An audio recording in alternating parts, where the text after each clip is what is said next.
Change is essential life skills. So how to prepare for the unexpected, initiating purpose. We have seen that even if you refuse to change, change will affect you. Change will happen to you, with you, around you, and without you. When the leaves change color and fall off the trees in autumn and the weather gets colder, everyone knows what season is coming. Being prepared for winter protects you against its potentially harmful effects while enabling you to benefit from it. You buy a warm coat before the first frost so you can wear it on chilly days. You stock up on salt or sand so you can pour it on your outside steps, walkway and driveway to prevent yourself from slipping when it gets icy. You may also obtain a pair of skis or ice skates so you can benefit from winter's snow and ice as means of entertainment and exercise. In order to have something constructive to do when the weather gets too cold to work outside, you may plan a special project of finally putting those old photos into albums, or perhaps stockpile seed catalogs so you can look through them in preparation for spring planting. When you're prepared, you can approach winter with a feeling of confidence rather than apprehension. In the last week, we saw that while accepting change is the first step toward responding, if we go no further than acceptance, we will still end up as victims.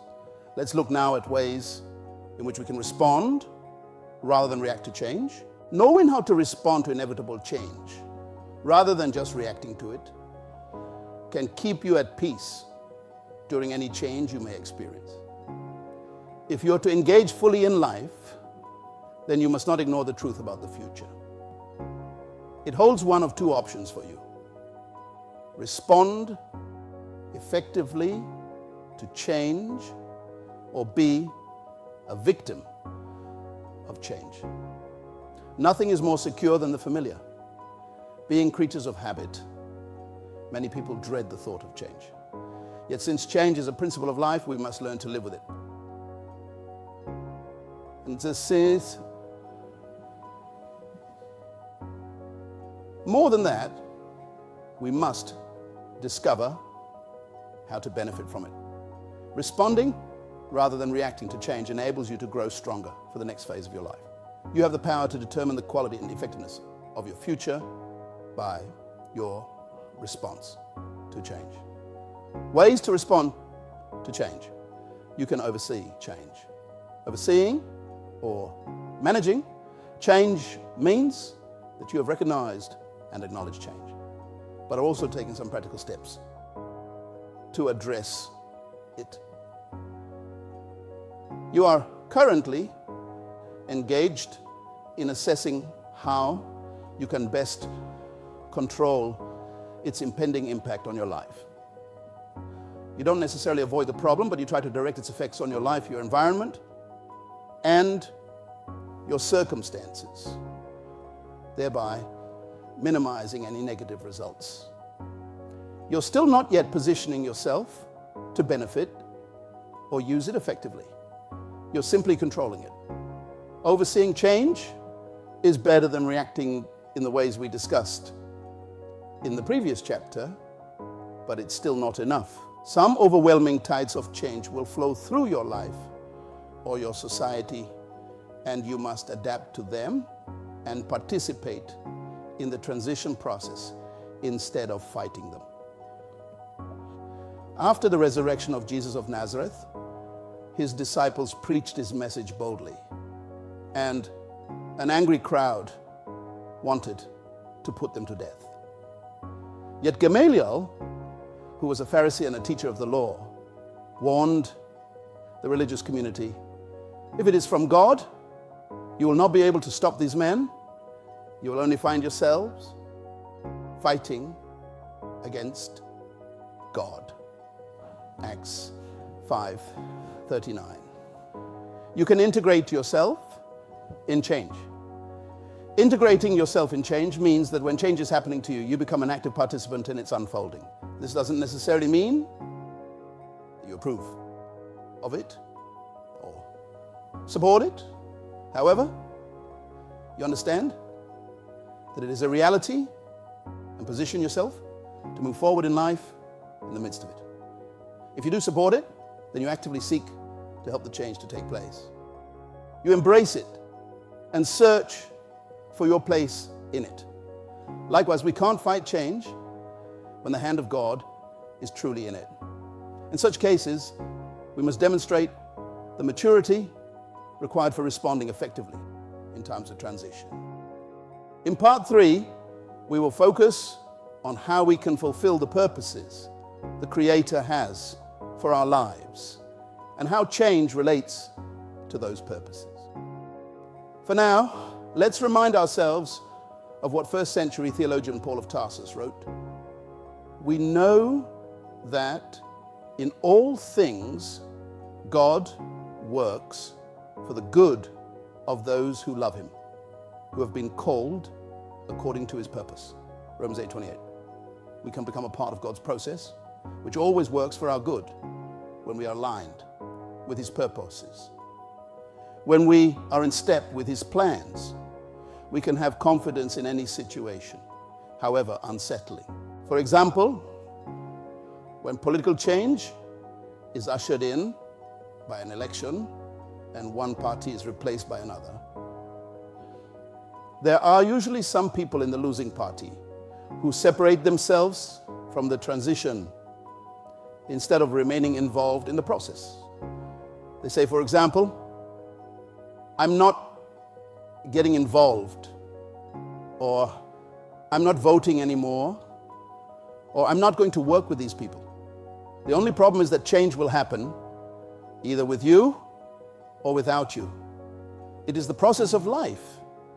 So those who decide to bide their time in the midst of change are like a man standing in the middle of a blizzard and wearing his swim trunks, hoping that the temperature will rise to 85 degrees. Of course, there will be a funeral.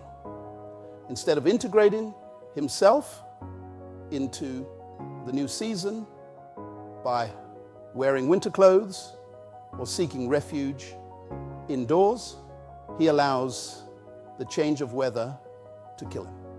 You must therefore be proactive when such changes are taking place. You don't want to let change happen.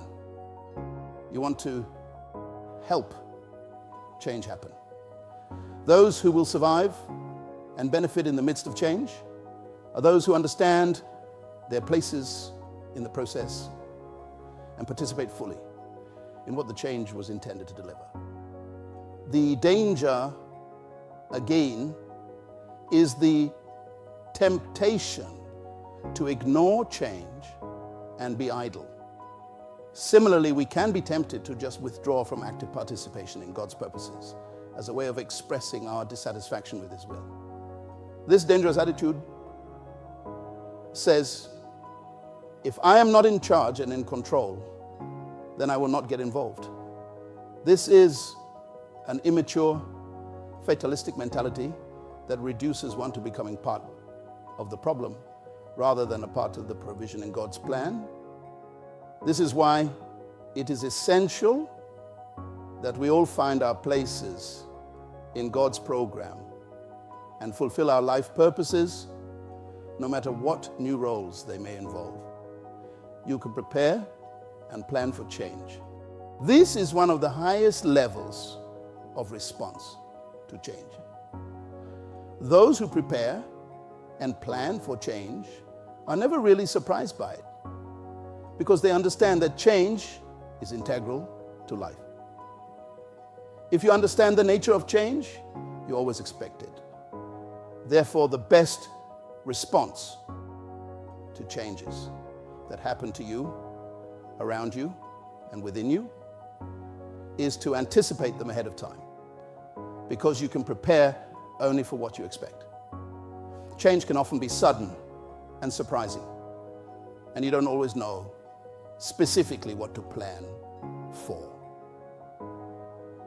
Yet, a constructive response to the inevitability of change is to prepare your mind, your emotions, your family, your finances, and so forth for a number of eventualities. Planning enables you to go beyond mere oversight of change when it arrives.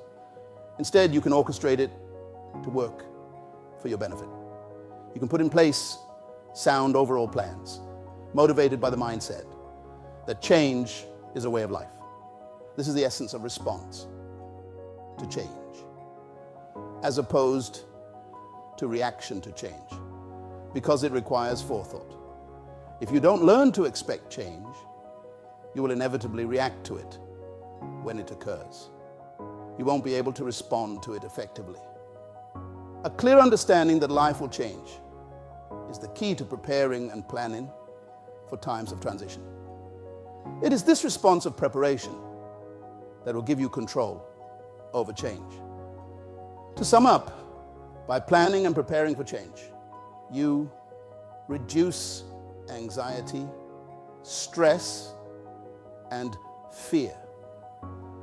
Gain greater control over your circumstances and environment. Increase your confidence. Make change your servant. I have learned to avoid becoming unsettled, anxious, or angry about change by expecting it and always having a contingency plan. If there is nothing I can do about a certain situation, I put a plan into action to turn it to my advantage. This method can be used for both small inconveniences and critical events. Let's take a small change as an illustration. Suppose I'm waiting to board a plane to go speak at a conference in Peru. As I sit at the gate, I hear an announcement that my plane has been delayed for 2 hours.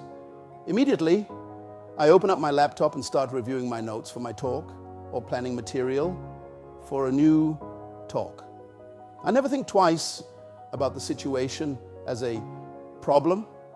While everyone else is sitting around complaining, I'm producing something. I plan for this type of eventuality all the time. And I always try to think in terms of restructuring my situation to help me further my goals. I've trained myself as I go through my day to continually think ahead to what kind of change might happen to me and how I can best respond. This is not worrying, it's constructive preparation. There is a vital difference between the two.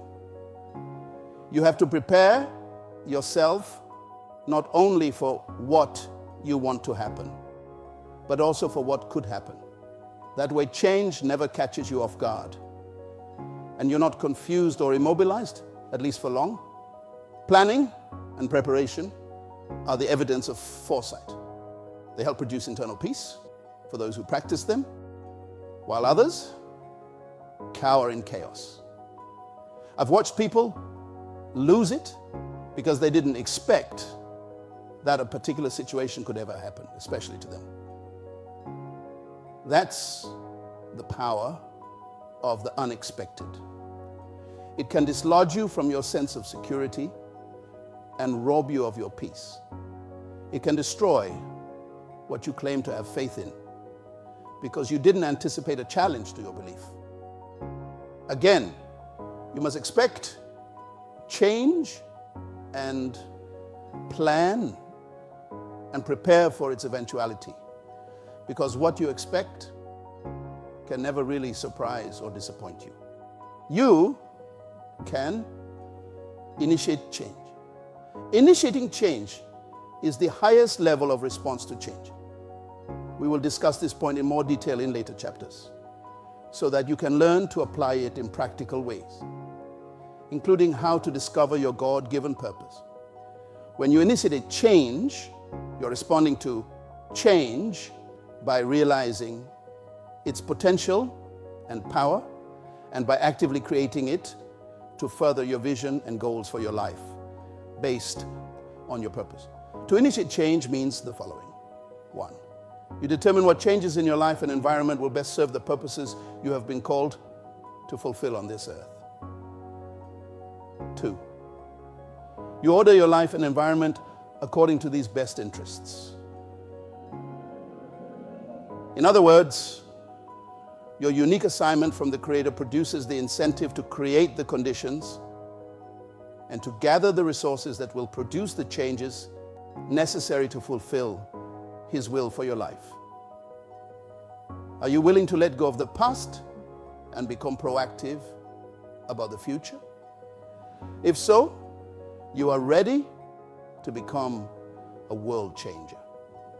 Be a world changer. I challenge you to become someone who initiates change, who makes things happen to fulfill your purpose, and who contributes your particular gifts to your generation. There are people who say, I'm open to change as long as it doesn't affect me, as long as it doesn't cost me anything. But all change will cost something, even if it's just the loss of the familiar. We must be willing to let go of what isn't working for us in order to pursue what is best for us. Thank you for listening to this message, as we hope that it has been a blessing to you. Our goal is to show you new paths and opportunities so that you can discover your purpose. Please visit our channel for more videos.